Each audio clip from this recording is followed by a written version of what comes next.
Mis queridos hermanos y hermanas, es un privilegio muy especial para Esther y para mí estar en Montornès del Vallès. Hace un rato, charlando, cuando entraba, me decía, hace 3 años que estuviste.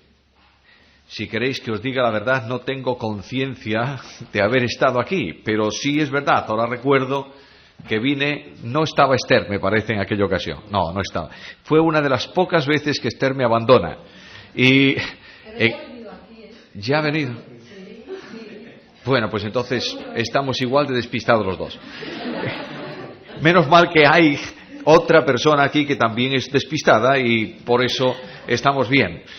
El problema es que no sabíamos, bueno, el encontrar el lugar, el pueblo por supuesto, pero la calle me costaba un poco de trabajo y cuando entré en la calle allá abajo y dije, aquí está la calle, Federico García Lorca, 8, 10, 12, 13, 19, dice, ¿dónde anda el 14? Y este era el gran problema que teníamos. Bueno, ya estamos aquí juntos para abrir la palabra del Señor y considerar lo que Él dice acerca de un ministerio tan importante como es la evangelización. Pero antes, permitidme daros saludos cariñosos de nuestra iglesia en la ciudad de Vigo. Como sabéis, estamos sirviendo al Señor desde hace muchos años. Realmente yo he nacido en esa iglesia, físicamente no en el mismo local de cultos, pero en el piso del edificio viejo, y ahí nos hemos congregado mis padres y mis abuelos también, y estamos este año celebrando el 125 aniversario de la iglesia. De esa iglesia antigua, no vieja, han salido las otras congregaciones de la ciudad. Ellos envían saludos cariñosos para todos vosotros, recibirlos de vuestros hermanos en el otro lado de España, en Galicia y en la ciudad de Vigo. Ahora, se ha leído el capítulo que suele llamarse el mandamiento de la evangelización, o el que contiene lo que algunos llaman también la gran comisión. Vosotros sabéis que Dios ha determinado 2 cosas esenciales para su iglesia. Primero, que crezca en el interior.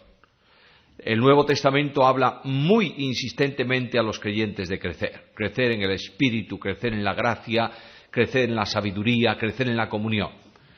Al exterior, la Iglesia tiene que proyectarse, llevando el Evangelio a toda criatura. Indudablemente parece ser que la evangelización es algo sumamente conocido. Yo diría que por tan conocida la evangelización no se le presta excesiva atención en el tiempo presente.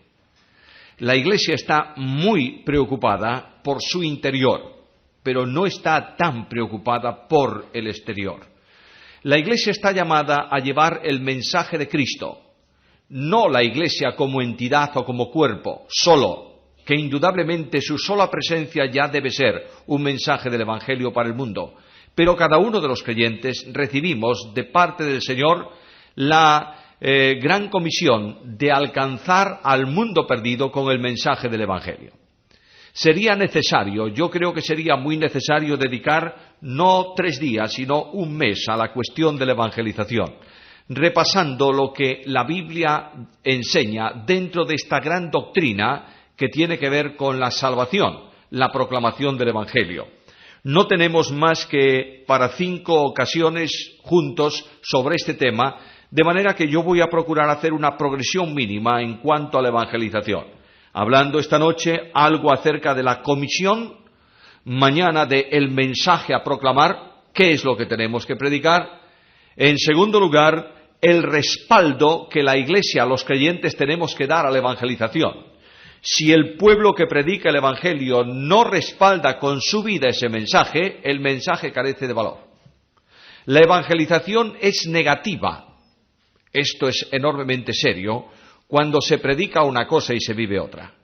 Necesariamente el pueblo de Dios tiene que respaldar con su vida, convirtiendo cada creyente en un mensaje visible y silencioso del Evangelio. Por tanto, el tercer tema será el respaldo. Luego no podemos olvidar que para evangelizar necesitamos el poder del Espíritu, de manera que el Espíritu Santo tiene que actuar en la evangelización. Vosotros todos, los que conocéis la Biblia, estáis convencidos de esto. Sin la acción del Espíritu no hay salvación, porque no hay convicción, no hay regeneración, de manera que no hay salvación. Es necesario tener en cuenta que el Señor Jesucristo estableció a los suyos que quedasen en Jerusalén hasta que fuesen investidos de poder de lo alto, y entonces podían evangelizar. Y finalmente, el Evangelio es esencialmente un mensaje de esperanza. Pero esa esperanza del Evangelio no es solamente una cuestión teológica que se dice con palabras. El pueblo de Dios es un pueblo que vive en esperanza. De manera que esta noche yo quiero hablaros algo acerca de la comisión, el mandamiento de la evangelización. Y quiero decir ya anticipadamente que no voy a descubrir absolutamente nada nuevo. Simplemente quiero recordar, o como se suele decir en nuestros días, compartir con vosotros aspectos que tienen que ver con la doctrina de la evangelización. Para considerar este tema de la comisión del mandamiento de evangelizar, quiero mencionar tres cosas. En primer lugar, la concienciación. Los creyentes que reciben el mensaje lo ejecutan en la medida en que estén concienciados acerca de la necesidad de evangelizar. En segundo lugar, la preparación para la evangelización. Evangelizar no es hablar de 4 reglas esenciales. Evangelizar es presentar un mensaje bíblico, doctrinal, cristocéntrico a las personas, de manera que hay que prepararse para eso, porque Cristo estableció en la evangelización no solo el mensaje de salvación, sino el compromiso de discipulado.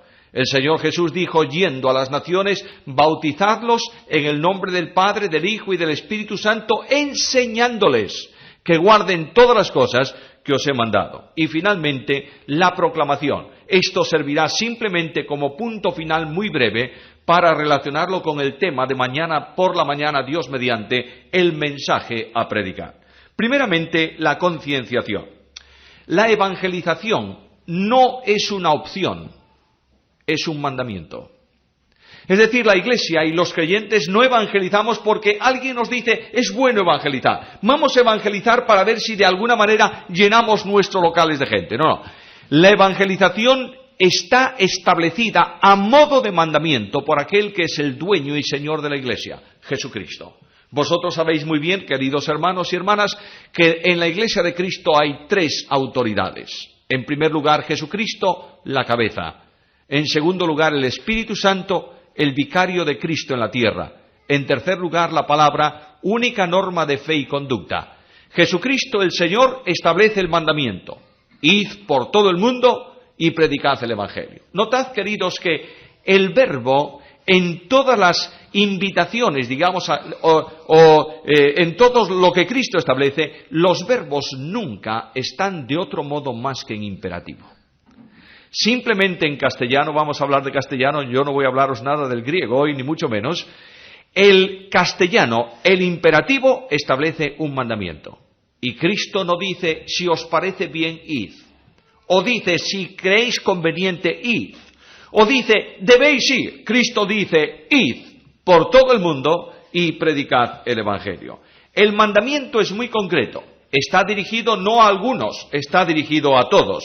Y la voluntad del Señor para los suyos está expresada por Cristo al Padre en la oración llamada sacerdotal que Juan recoge en el capítulo 17 de su Evangelio. En ese capítulo 17, en el versículo 18, Cristo ora por la evangelización y dice a su Padre, como tú me enviaste al mundo, así también yo los he enviado al mundo. En la misma dinámica con que tú me enviaste, en la misma dinámica yo los envío. Con el mismo propósito con que tú me enviaste, con el mismo propósito yo los envío. Y cuando preguntamos cuál es el propósito que Dios tuvo al enviar a su Hijo al mundo, la respuesta universal es que Cristo fue enviado para salvar a los pecadores. Es verdad. Esto es verdad. Esencialmente el descenso de Cristo tiene que ver con una obra de redención o de salvación. Pero Cristo hace irrupción en el mundo de los hombres en su ministerio como evangelista. De manera que el Evangelio dice que cuando Cristo comenzó su ministerio, lo hizo viniendo a las ciudades y a las aldeas de Galilea y predicando el Evangelio del reino. Cristo viene con una misión evangelizadora, la proclamación de las buenas noticias de parte de Dios para el mundo. Y el creyente, en el nombre de Cristo, sale a ese mundo con la misma misión. Por eso Cristo dice a su Padre, mira Padre, como tú me enviaste al mundo, así yo los envío al mundo. Ahora, esto de momento tiene que ver simplemente con un mandamiento establecido.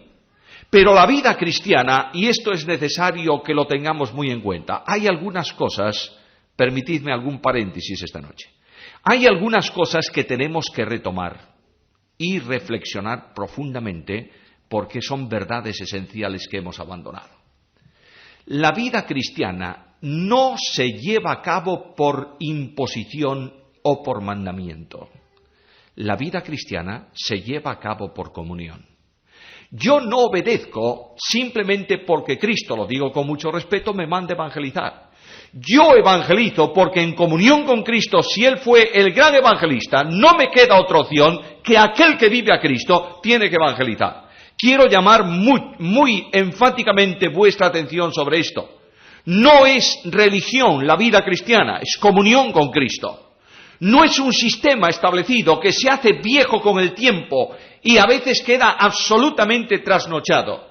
No son cuestiones establecidas y normas sacadas de la historia de los hombres la que hace un cristiano y a una iglesia cristiana. La vida cristiana es esencialmente la vivencia que Pablo dice en Filipenses 1:21. Para mí, el vivir es Cristo. Por eso obedecemos el mandamiento, porque Cristo evangelizó. La identificación con Cristo que nos lleva a vivir a Cristo es un elemento indispensable en el evangelista. Los creyentes somos salvos por identificación con Cristo. De otra forma, si lo prefieres mejor, por vinculación con Cristo. Sabéis bien que la salvación se alcanza en la entrega incondicional del hombre a Dios en respuesta al mensaje del Evangelio.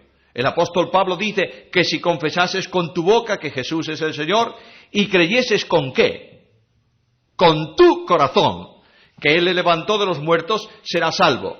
Porque con la boca se confiesa, con el corazón se cree para justicia, con la boca se confiesa para salvación. Con el corazón se cree. Porque no se trata de una aceptación mental de un salvador teológico. Se trata de la rendición de la vida a aquel que murió por nosotros.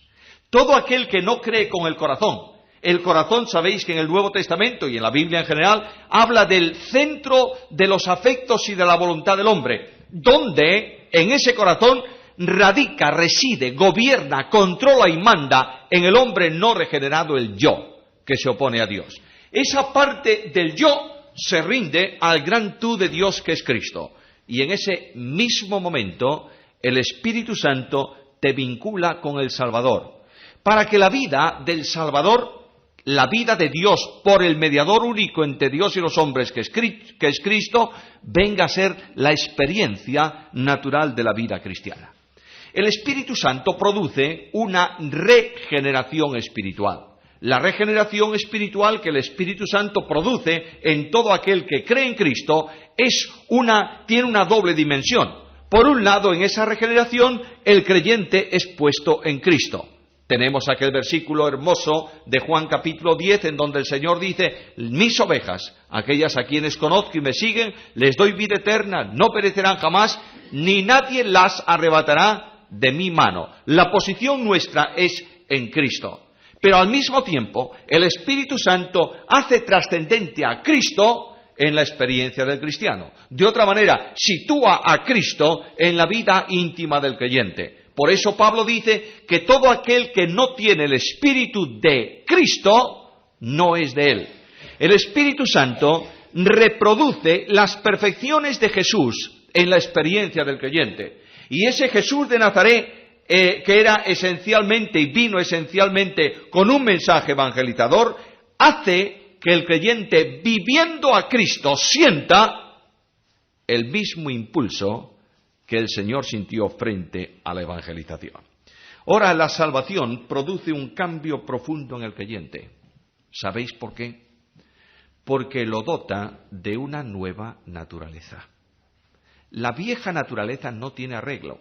La hemos heredado de Adán, con todas las imperfecciones naturales del pecado. Una de las primeras grandes manifestaciones de la condición pecadora del hombre es la desobediencia.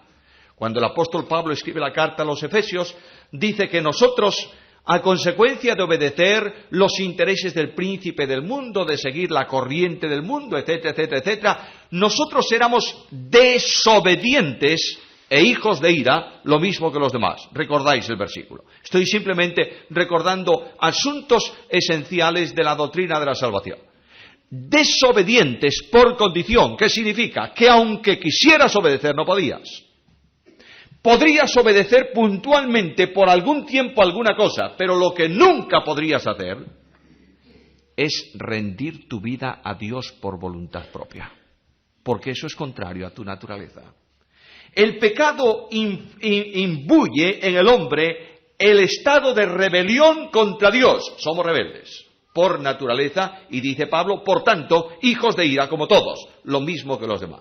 El Espíritu Santo de Dios, primera carta de Pedro, capítulo 1, versículo 2, el Espíritu Santo de Dios hace una obra de verdadero prodigio espiritual, un milagro de la gracia. Pedro dice que hemos sido elegidos por la presciencia, según la presciencia de Dios Padre, en santificación del Espíritu. Ahí está el Espíritu Santo trabajando, actuando para obedecer. No dice que hemos sido santificados porque íbamos a obedecer, sino para que pudiésemos obedecer. Dios no obliga a nadie a salvación. Dios no escoge a unos para salvación y a otros para condenación. Eso no está en la Biblia. Pero Dios capacita al pecador para que dé una respuesta de entrega mediante la acción del Espíritu Santo. Y en ese momento la vieja naturaleza se supera por el poder admirable del Espíritu de Dios. Y se produce la libertad. De esto hablaré posiblemente en algún momento de estos días. La libertad se produce para poder servir. Cuando el apóstol Pablo habla en la carta a los romanos de nuestra situación, podéis leer con calma esta noche en vuestra casa el capítulo 6, dice que antes éramos esclavos del pecado. Y de pronto, libertados del pecado, venimos a ser hechos siervos de la justicia. No puedes servir a Dios a no ser que seas libre para hacerlo. Esa esclavitud del pecado se opone radicalmente a otro servicio que no sea el pecado. Y de pronto en esa transformación Dios prepara a los creyentes para la evangelización.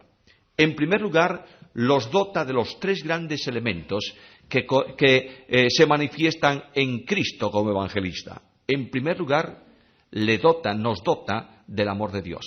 En Romanos capítulo 5, versículo 5, Pablo dice que el amor de Dios se ha derramado por el Espíritu Santo en nuestros corazones. En segundo lugar, nos dota del mismo pensamiento de Cristo. Pablo dice, carta primera a los Corintios, capítulo 2, versículo 16, que nosotros tenemos la mente de Cristo. Y en tercer lugar, nos dota del poder de Cristo para la evangelización mediante la presencia del Espíritu Santo en nuestra vida. Y ahí se produce la transformación para poder evangelizar. Este poder del Espíritu Santo, lo veremos Dios mediante, no hace posible la eficacia del mensaje, sino la eficacia de la vida. Porque el Espíritu Santo transforma al mensajero en la imagen de Jesús. El propósito del Padre es que nosotros seamos hechos conformes a la imagen de su Hijo. Y el Espíritu Santo produce en el corazón del creyente las 9 características de su fruto, que es el carácter moral de Jesús. ¿Para qué? Para que el mundo vea a Cristo viviendo en los cristianos. Ahora, la evangelización está enraizada en la tarea de Cristo. Cristo era predicador del Evangelio, dice que Él había venido para esto. Marcos 1:38, Él dice a los discípulos, vamos a los lugares vecinos para que predique también allí, porque para esto he venido. Ahora, queridos hermanos, ¿para qué vino Jesús? Esencialmente, aparte de su obra salvadora, esto ya lo sabemos todos. ¿Cuál fue el elemento principal de su ministerio, además de la enseñanza? La evangelización. Y Lucas dice, Lucas 19:10, que el Hijo del Hombre vino para buscar y salvar lo que se había perdido. Ahora, ¿dónde evangelizó Jesús? En donde había gente para predicar el mensaje, esto seguro. Pero Cristo fue a buscar a los perdidos. No esperó que los perdidos vinieran a Él. Él fue a predicar el Evangelio por las ciudades, por las aldeas, por todos los lugares. Él predicó el Evangelio y las gentes quedaron impactadas del mensaje de Cristo y algunos vinieron al Señor. Ahora este Cristo Jesús, el Señor, resucitado, glorificado, entronizado, dice a los creyentes y pone sobre nosotros esta carga. Ahora vosotros, en razón de la identificación conmigo, id por todo el mundo y predicad el Evangelio. El segundo nivel de concienciación, tenemos que predicar el Evangelio si realmente estamos concienciados, tenemos conciencia de que estamos viviendo a Cristo. El segundo elemento que va a impulsar nuestro deseo de evangelizar es el amor de Cristo. Cuando Pablo escribe la carta a los filipenses, sabéis que es una carta para dar gracias por una ofrenda. A veces preguntamos cuál es el tema de la carta a Filipenses y la pregunta se contesta generalmente, ¿es la epístola del gozo? Bueno, sin duda ninguna, hay mucho gozo en la epístola, no hay duda.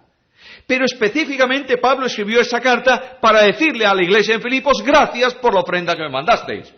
Y además de esto, Pablo escribe una carta, el centro, el eje vital de la carta a Filipenses, si no nos entenderá nunca bien, es 1:21.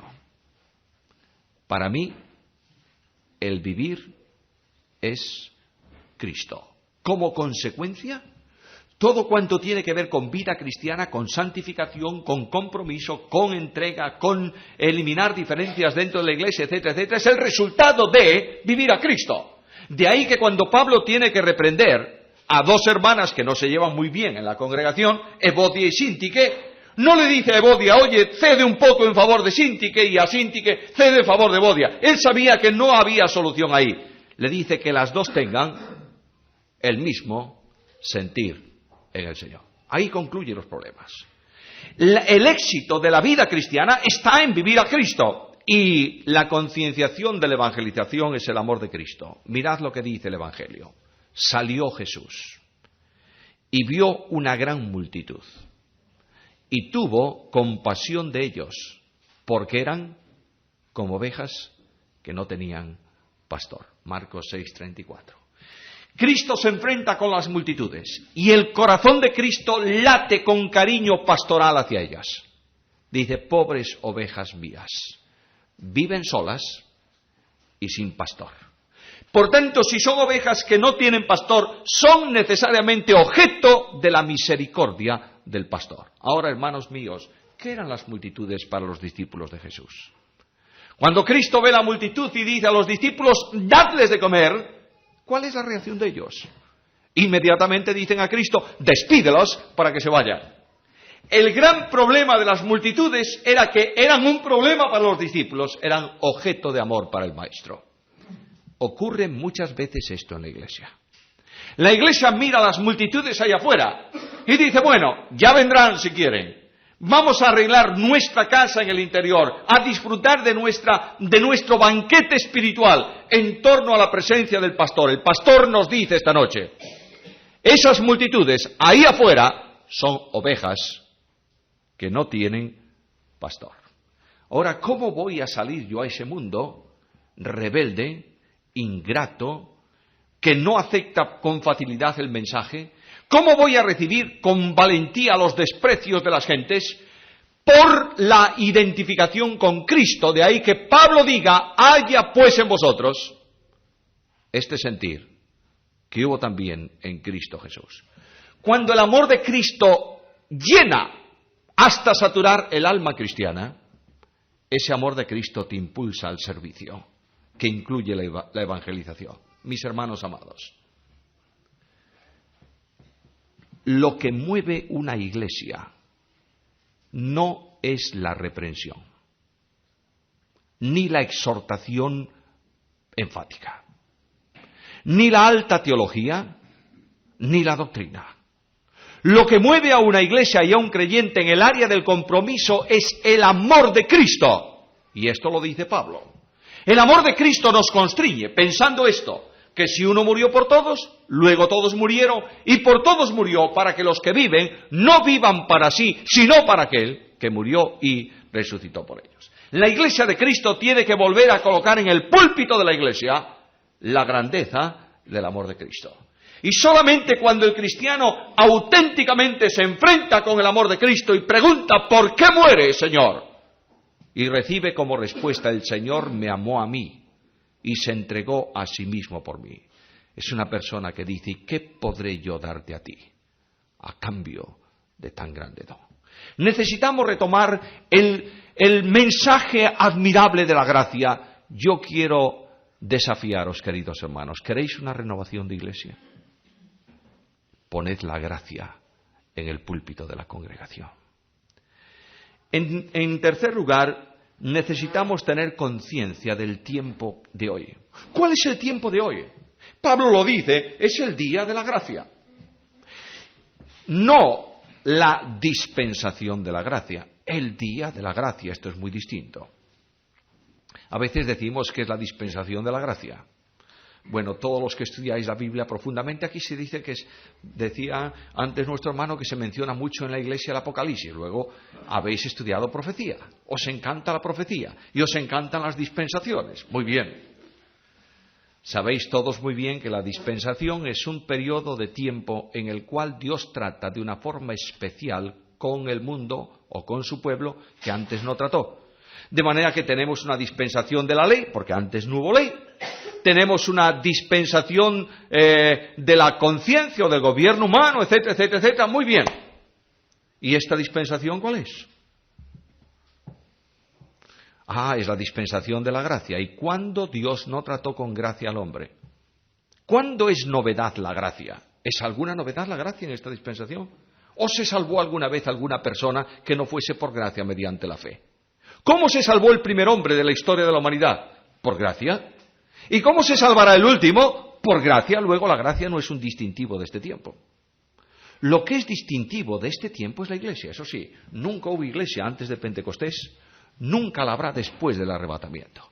Y toda persona que se salva en este tiempo se incorpora necesariamente a ese misterio escondido, revelado en el Nuevo Testamento, que es la iglesia de Jesucristo. Ahora, lo que sí es cierto es que hoy tenemos un día de gracia, en cuyo tiempo, día es una extensión de tiempo, no son 24 horas, en cuyo tiempo Dios ha abierto una puerta y dice, he puesto una puerta abierta delante de ti, la cual nadie puede cerrar.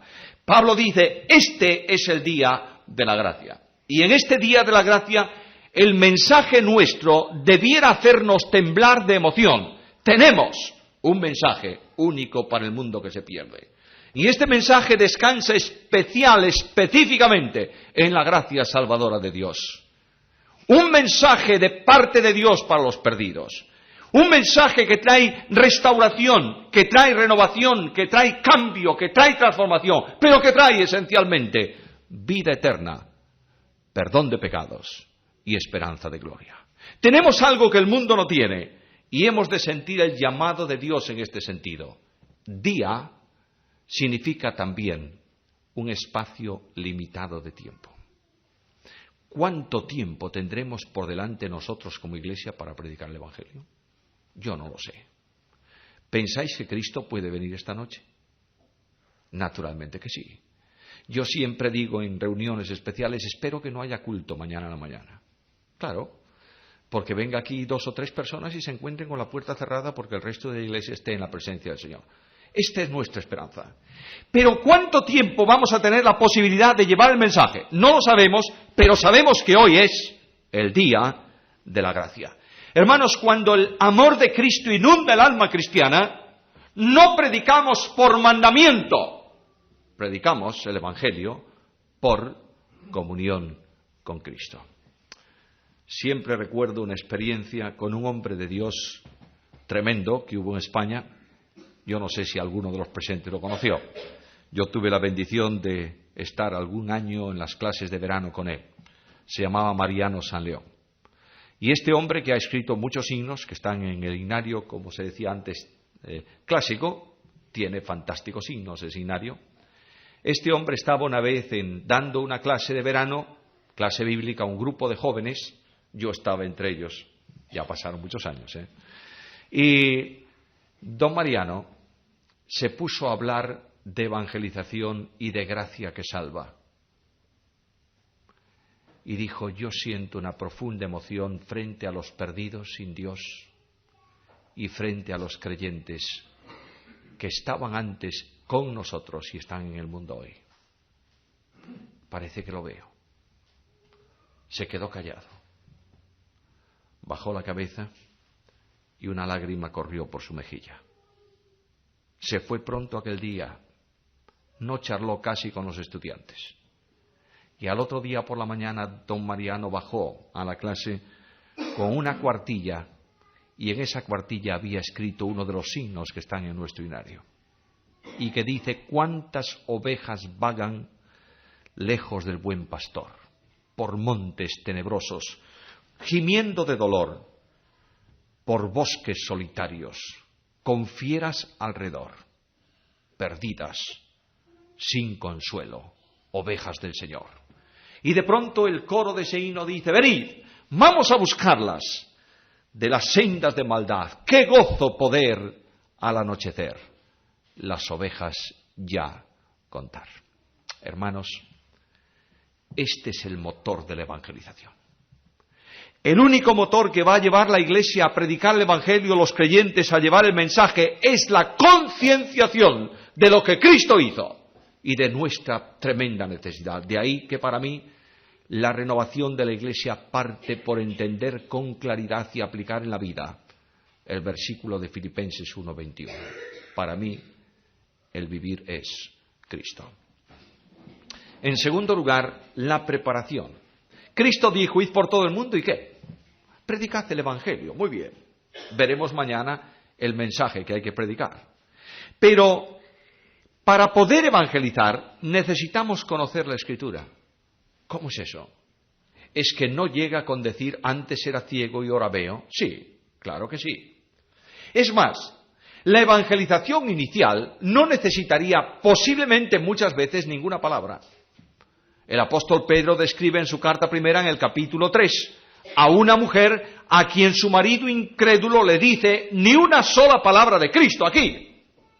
Y dice Pedro: pero esta mujer con su conducta llevó a Cristo a su marido. Luego aquella mujer era un mensaje visible y continuado del Evangelio. Naturalmente que sí, porque el Evangelio que transforma al mundo primeramente tiene que transformar al cristiano.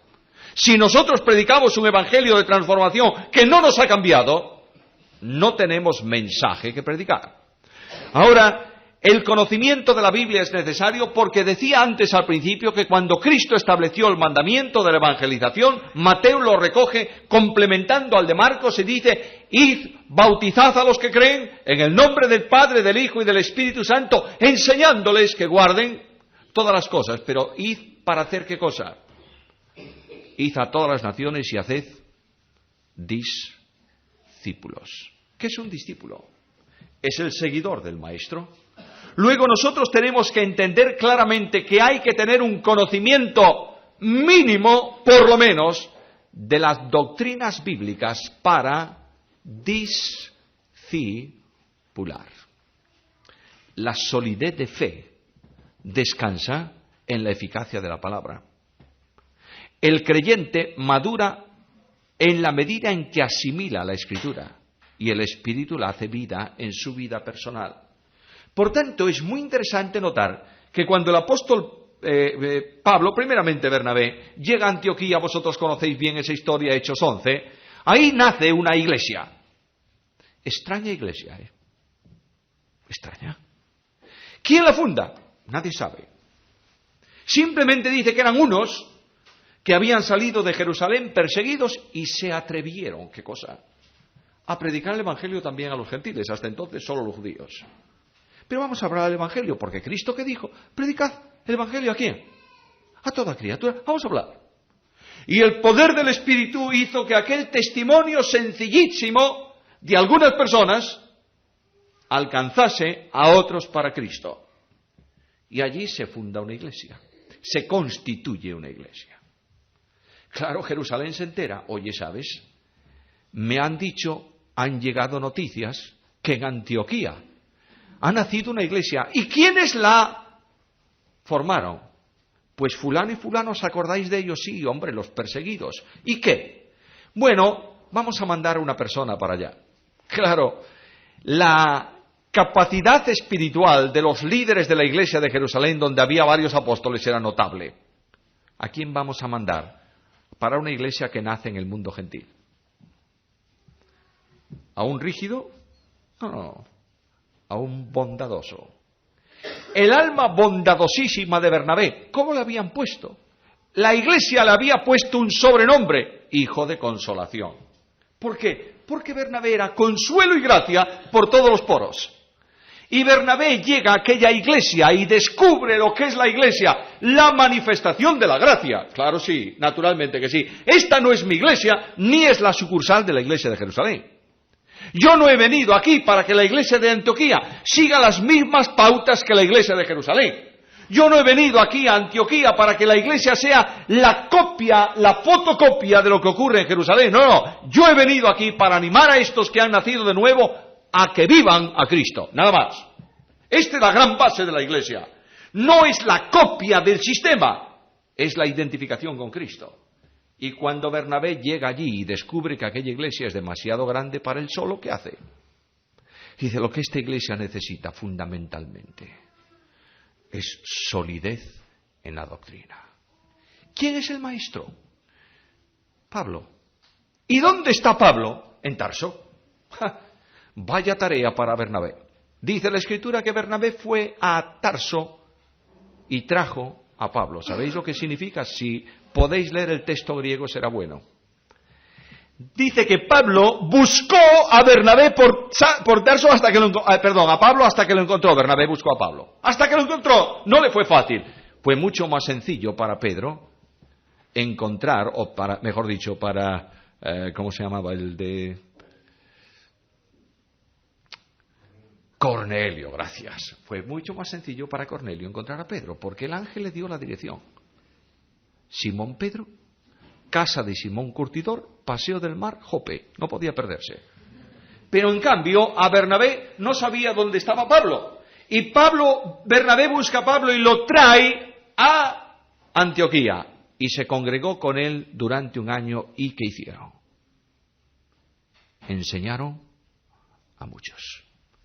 La iglesia que va a evangelizar, de allí va a salir el primer gran equipo misionero de evangelistas que va a traer el evangelio a Europa. La iglesia evangelizadora es una iglesia que ha sido consolidada en doctrina y vive no la religión, sino la comunión con Cristo.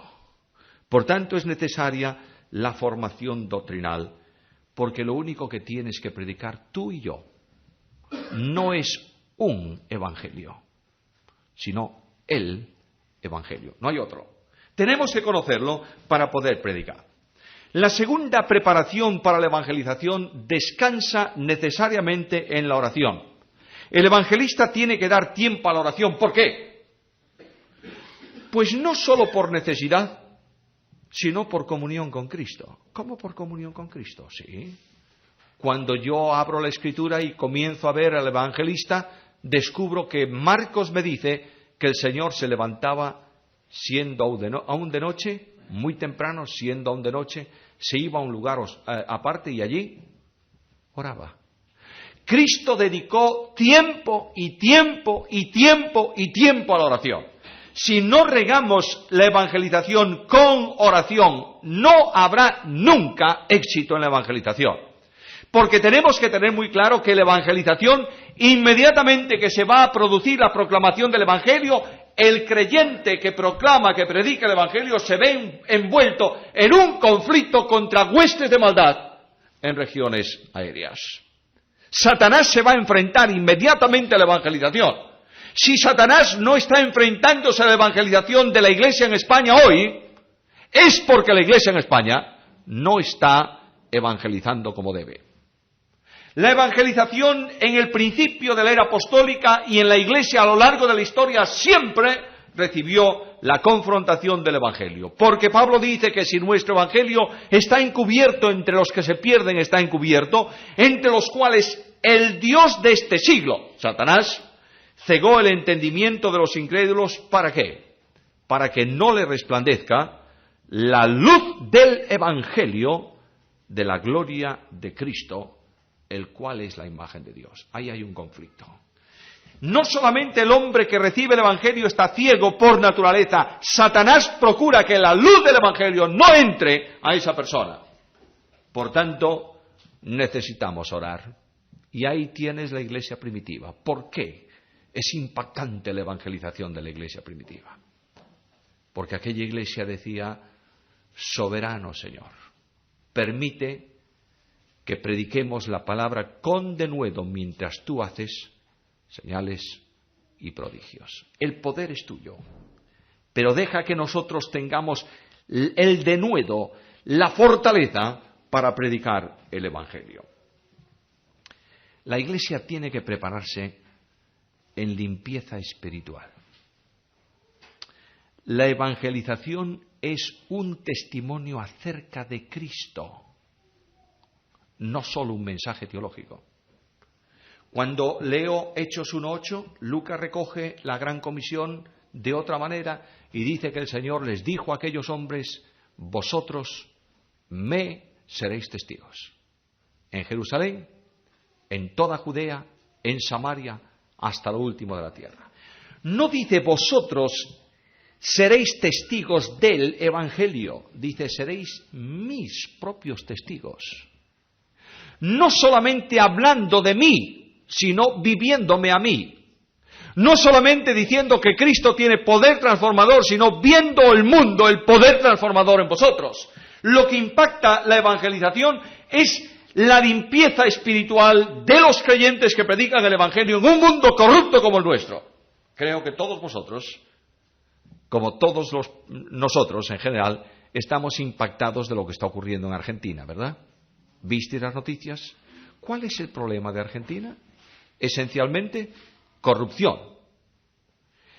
El cristiano argentino que esté en una posición elevada dentro de la administración del gobierno y no sea corrupto, ¿qué es? Un impactante mensaje del Evangelio. Necesitamos en una sociedad libertina como la nuestra, creyentes que viven la santificación. Pero la santificación, hermanos, no es el esfuerzo descomunal de la ley que hay que cumplir.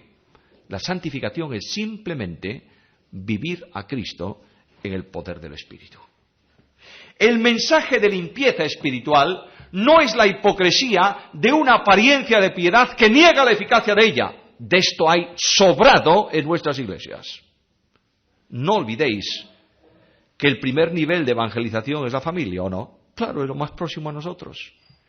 ¿Cómo puedes hablar de amor de Cristo a un niño que ve que su padre ofende permanentemente a su madre? ¿Cómo? ¿De qué manera? Es un contrasentido absoluto, y hablaré de esto en el respaldo del Evangelio. Por tanto, el cristiano no tiene que hablar de Cristo solo, tiene que vivir a Cristo y expresar a Cristo. Lo digo con otras palabras de Pablo: con Cristo estoy juntamente crucificado.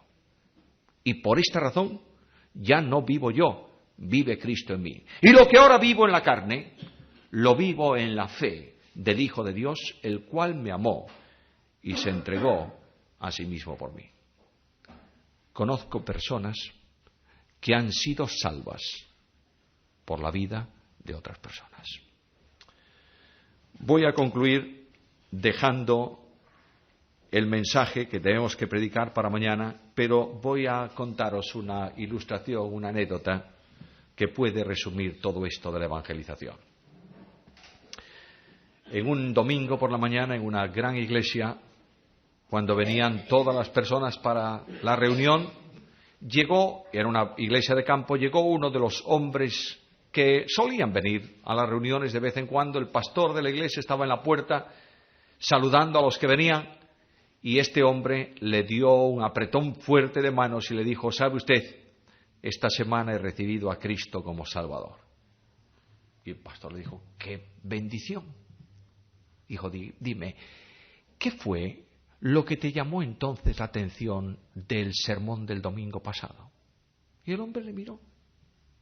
Le dijo: ¿sabe usted? Si quiere que le diga la verdad, el domingo pasado me ha gustado el sermón. Y el anterior también, pero no fue ninguna de esas cosas que usted dijo. Ah, ¿no? Dijo, no, le voy a enseñar a usted el sermón que me alcanzó para Cristo. Espere un poco. Y allí se quedó con el pastor en la puerta de la iglesia y de pronto vieron venir por la esquina un carruaje y en ese carruaje venía una familia y señalando al carro le dijo, ahí viene el sermón que me llevó a Cristo. ¿Cómo el sermón que te llevó a Cristo? Explícame. Dice, sí, mire, es muy sencillo. Usted sabe que este hombre y yo tenemos una tierra que hace parcela común. Mis padres tenían esa tierra y los suyos y mis abuelos también. Y hay un pedazo de esa tierra que mis familias decían que era suya y la familia de él que era de ellos. Y cuando llegó a nosotros, si él plantaba algo en esa tierra, yo iba y le arrancaba las plantas. Y si yo lo hacía, él también. Y un año, este hombre vino a junto de mí, concretamente el año pasado. Y me dijo, mira, si quieres sembrar, ahí puedes. Y yo le dije, claro, para que me arranques la cosecha. No. Siembra. Y sembré. Y no hizo nada. Pero es más, usted sabe que el año pasado fue un mal tiempo, una mala cosecha para los que sembramos cierta cosa, yo no me acuerdo cuál era lo que sembraba, y este otro sembró otra cosa en su campo y de pronto por las mañanas, más de una vez lo he visto venir a mi casa con un saco de trigo y dejarlo en el borde de la puerta. Y esta semana pasada fui a junto de él y le dije, ¿por qué lo haces? ¿Por qué? Y él me dijo, mira, porque Cristo pagó mis deudas, su amor llenó mi alma y yo te amo entrañablemente porque soy cristiano. Dijo, yo también quiero conocer esa dimensión y ahora los dos somos cristianos. ¿Sabe usted lo que vamos a hacer el año que viene? Vamos a arreglar esa parcela y vamos a reunirnos todos los días para orar juntos. Hermanos míos, nuestro mundo no necesita protestantes, ni evangélicos, entre comillas. Necesita solo una cosa, cristianos. Cristianos que olvidando todo cuanto es y constituye un entorno religioso que no trae ninguna bendición, digan, Señor, ¿qué quieres que hagamos? ¿Cuál es tu marca? ¿Cuál es tu dirección? ¿Cuál es tu sello? Marca el camino, nosotros vamos a andar. Quiero deciros que será una bendición para vosotros si estáis dispuestos a pagar el precio de la comunión. Oh, cuánto fracaso ha traído en los últimos años de la historia evangélica la religión entre los creyentes. Cuántas divisiones, cuántas confrontaciones, cuánta desidia, cuánto mal testimonio. Es hora de regresar a la identificación con Cristo y a decir cada uno de nosotros, Señor, permite que desde hoy en adelante, para mí, el vivir sea Cristo. Y entonces la evangelización será simplemente una consecuencia natural.